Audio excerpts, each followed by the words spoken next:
LeBron James on ring culture. I don't know why it's discussed so much in our sport. You tell me Iverson, Barkley, Nash weren't effing unbelievable. They can't be talked about with these guys because they won rings. It's like Peyton Manning can't be in the same room as Brady or Mahomes because he only has one rings.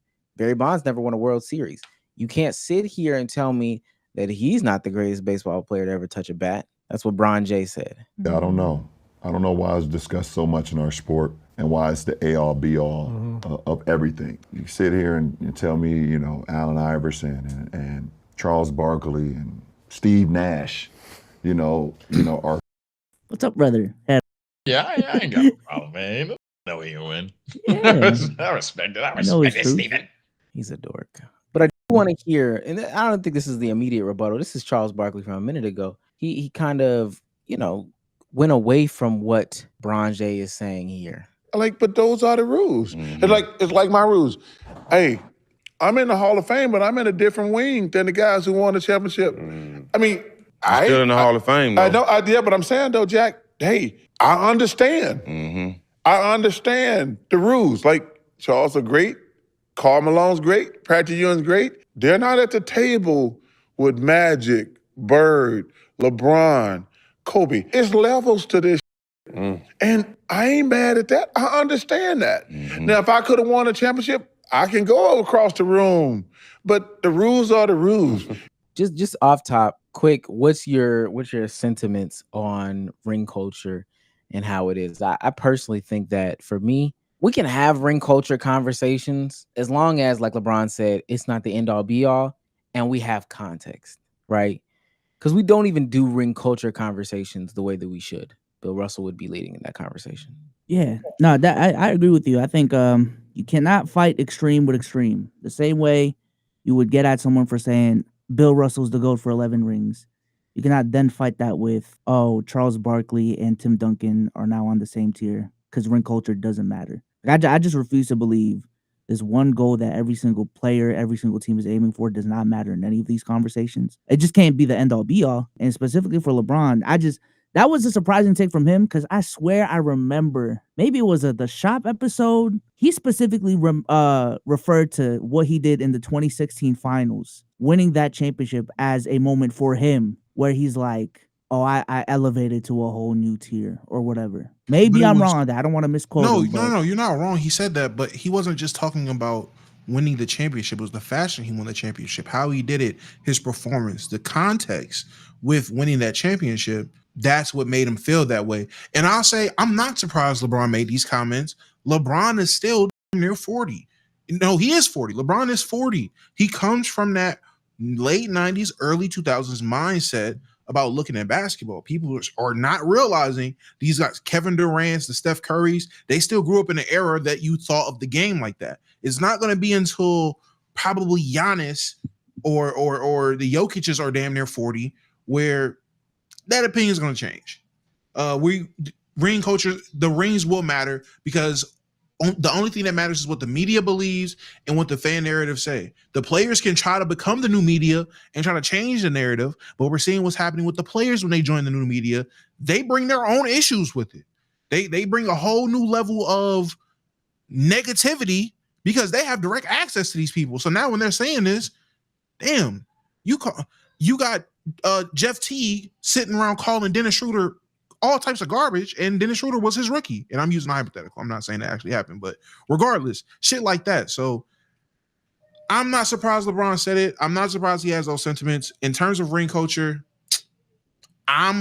you got to have context of the conversation. Y'all know me, goatless, boatless. If we talking about the best player or we talking about the greatest player, accolades is a different conversation, and people need to realize what conversation they're having.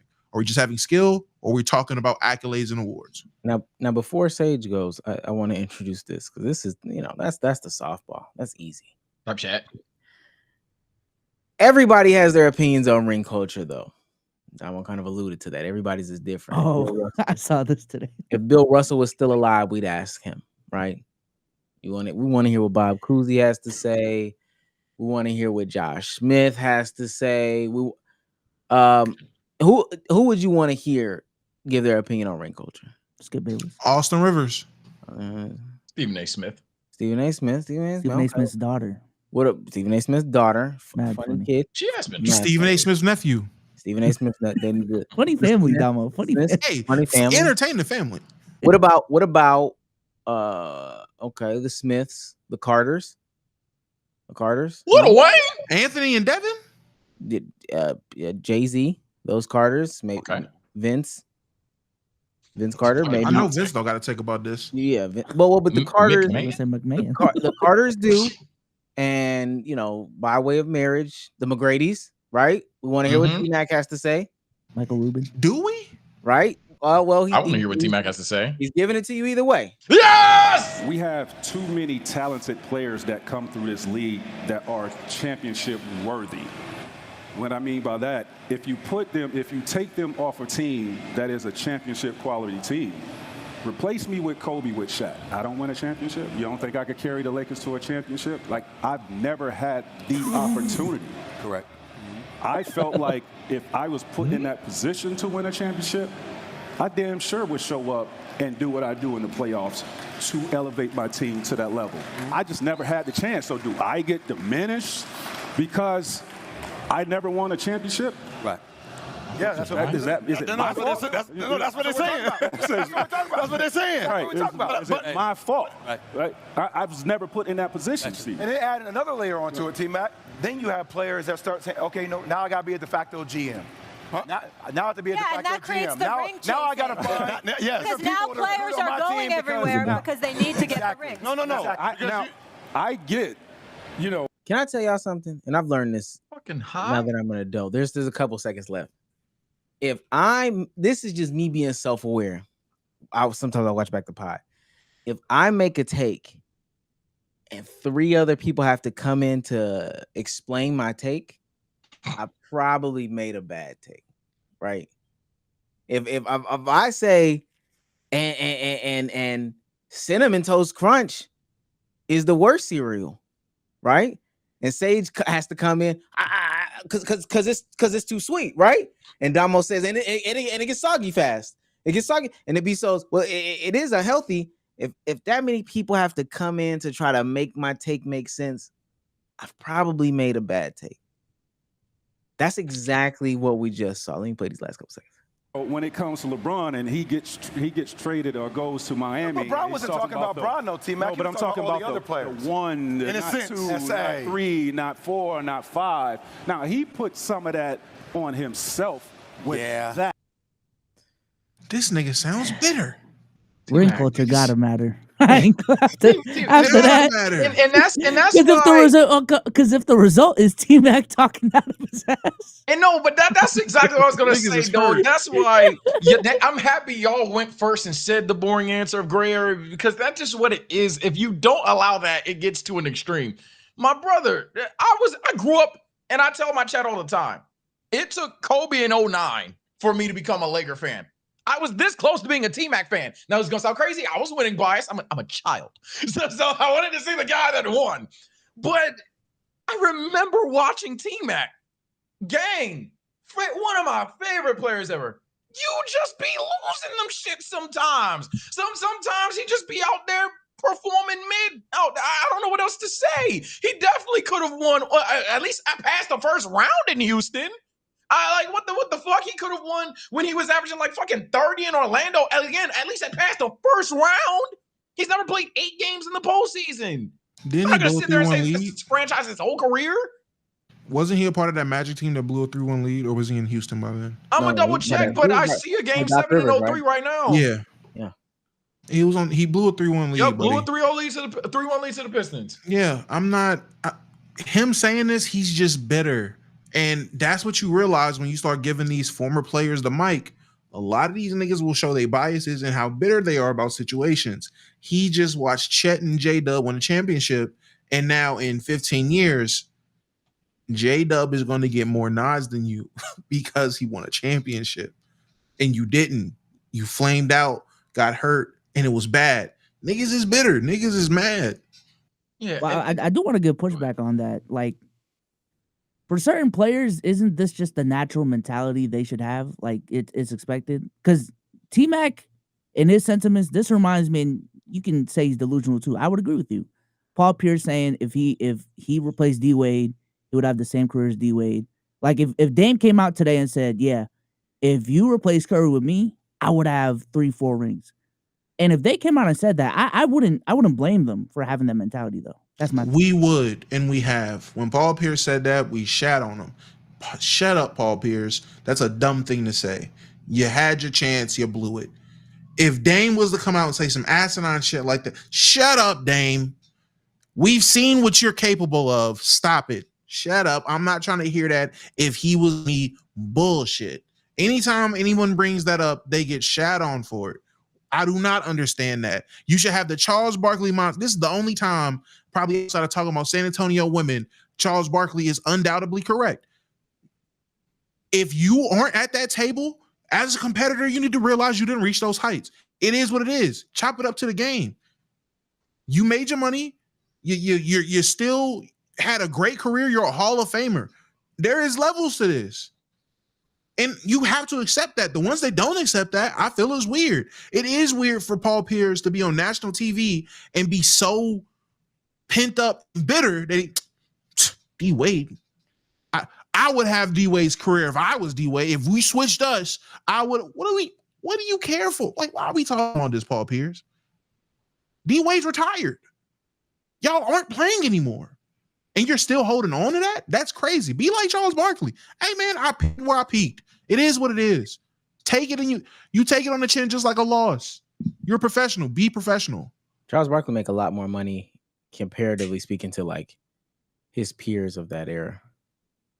Yeah, and not only do they just have lots of financial success, they also have a lot of street success, in my opinion, too. The Melos of the world, the T-Max, which I'm really surprised he's done this.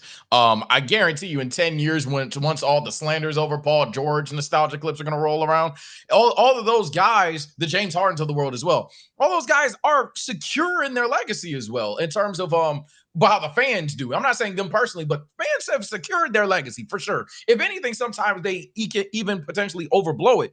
But that's why I get confused when they kind of then jump the gun and just act like their careers didn't pan out because, woe is me, I was always in a shit situation. Sometimes, yes, that is the case. And sometimes, yes, for sure they cooked. But sometimes, gang, we saw you blow the lead. We saw you melt down in the offs consistently. That was the narrative about you, actually. We've seen these things, and that's why some shit didn't work out to the point of never getting it done.